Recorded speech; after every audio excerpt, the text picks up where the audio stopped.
Pernah nggak kamu merasa sendirian, padahal kamu sudah punya pasangan? Aku pernah. Dan yang lebih menyakitkan, aku justru menemukan kenyamanan itu dari orang yang seharusnya tidak pernah ada di tempat itu. Ini kisahku, dan bagaimana aku hampir kehilangan arah dalam hidupku sendiri. Selamat datang di channel Air Mata Seorang Istri, tempat kita berbagi cerita kehidupan yang penuh makna. Jangan lupa subscribe, like, dan share, karena mungkin cerita ini bisa jadi pelajaran buat kita semua. Di sebuah desa terpencil yang damai, aku, seorang wanita berusia 30 tahun, menjalani kehidupan rumah tangga yang tampak harmonis. Suaminya sering merantau, meninggalkan aku di rumah bersama keluarga besarnya. Kehadiran Jepri, adik iparnya yang berusia 22 tahun, membawa warna berbeda dalam kesehariannya. Seiring waktu, kedekatan mereka menumbuhkan perasaan terlarang yang tidak bisa dihindari. Hubungan yang seharusnya hanya sebatas keluarga berubah menjadi sesuatu yang lebih dalam dan berbahaya. Matahari perlahan tenggelam di balik perbukitan desa. Suara jangkrik mulai terdengar, menandakan datangnya malam. Aku duduk di teras rumah kayu, menatap jalan tanah yang sepi. Suaminya, Bandi, sudah sebulan lebih bekerja di kota. Kesepian mulai menyelimuti hatinya, apalagi mertua yang tinggal bersamanya sering sibuk dengan urusan sawah dan ladang. Sendirian aja, Mbak, suara berat Jepri memecah keheningan. Aku menoleh dan mendapati Jepri berdiri dengan kaos lusuh dan celana pendek.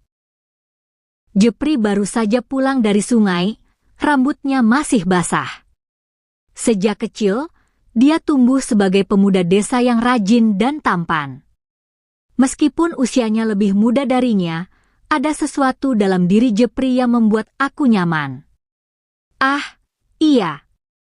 Lagi menikmati udara sore, jawab aku dengan senyum tipis. Jepri duduk di anak tangga kayu, tidak jauh dari tempat aku. Mereka mulai berbincang ringan, membicarakan sawah, cuaca, dan aktivitas sehari-hari. Namun, tanpa sadar, aku menikmati percakapan ini lebih dari seharusnya. Dia merasa diperhatikan, sesuatu yang sudah lama tidak dia dapatkan dari suaminya. Hari demi hari, percakapan kecil mereka semakin sering terjadi. Aku merasakan sesuatu yang aneh dalam dirinya. Hatinya bergetar setiap kali Jepri mendekat, dan dia mulai mencari-cari alasan untuk bisa mengobrol lebih lama dengan pemuda itu. Tapi dia sadar, ada batas yang seharusnya tidak dilanggar. Malam itu, hujan turun deras. Angin bertiup kencang, membuat dedaunan kelapa di halaman berayun liar. Mertua aku sudah tidur, hanya suara rintik hujan yang menemani. Aku hendak menutup jendela ketika suara pintu diketuk pelan. Mbak Yu, masih bangun? Suara Jepri terdengar di balik pintu. Aku membuka pintu dan mendapati Jepri berdiri dengan baju yang basah kuyup.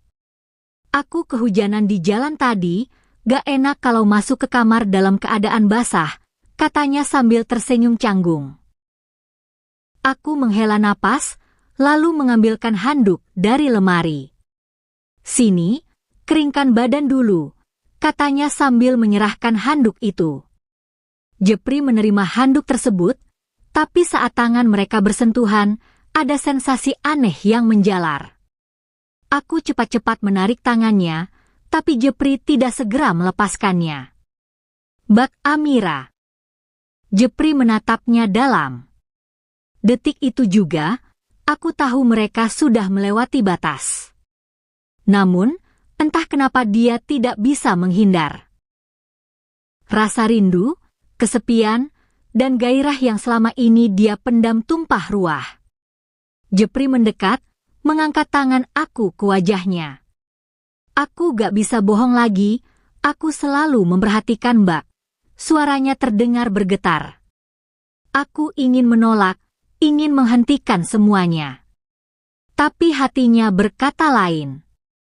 Saat Jepri merengkuhnya, aku tidak bisa lagi melawan. Dalam desiran hujan yang mengguyur desa, mereka terhanyut dalam sebuah dosa yang tidak seharusnya terjadi. Pagi datang membawa kenyataan pahit. Aku terbangun dengan perasaan campur aduk. Jepri sudah pergi, meninggalkan dirinya dalam kebingungan. Dia berjalan ke sumur untuk mencuci wajah, mencoba menenangkan diri. Tapi saat dia melihat pantulan wajahnya di permukaan air, rasa bersalah menerjang. Apa yang sudah dia lakukan? Bagaimana jika suaminya tahu? Hari itu, aku berusaha bersikap seperti biasa. Namun, sorot mata Jepri setiap kali mereka berpapasan membuatnya semakin gelisah. Mereka tidak berbicara tentang malam itu, tapi aku tahu sesuatu telah berubah di antara mereka. Beberapa hari kemudian, berita buruk datang. Bandi, suami aku, tiba-tiba pulang lebih cepat dari rencananya. Wajahnya tampak lelah setelah perjalanan jauh, tapi dia tetap menyapa dengan hangat. Aku merasa hatinya semakin sesak. Jepri tampak menghindar, lebih sering pergi ke sawah daripada berada di rumah. Malam harinya, aku duduk di ranjang, memandangi suaminya yang tertidur lelap. Perasaan bersalahnya membuncah. Dia mencintai Bandi, tapi dia juga tidak bisa menyangkal apa yang dia rasakan terhadap Jepri.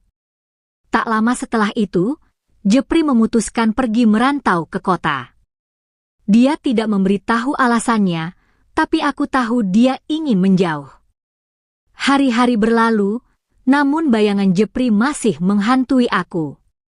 Rasa bersalah itu menjadi beban yang harus dia tanggung sendiri. Dia sadar tidak ada yang bisa mengubah masa lalu. Dosa yang sudah terjadi tidak bisa dihapus, hanya bisa dikubur dalam-dalam bersama rahasia yang tidak boleh terbongkar. Namun, dalam hatinya, aku tahu dia tidak akan pernah bisa benar-benar melupakan Jepri. Kadang, hidup memang membawa kita ke situasi yang tidak kita inginkan. Tapi selalu ada pilihan untuk tetap berada di jalan yang benar. Kalau kamu ada di posisi seperti ini, apa yang akan kamu lakukan? Tulis di kolom komentar ya. Dan jangan lupa, subscribe untuk cerita lainnya. Sampai jumpa di cerita berikutnya.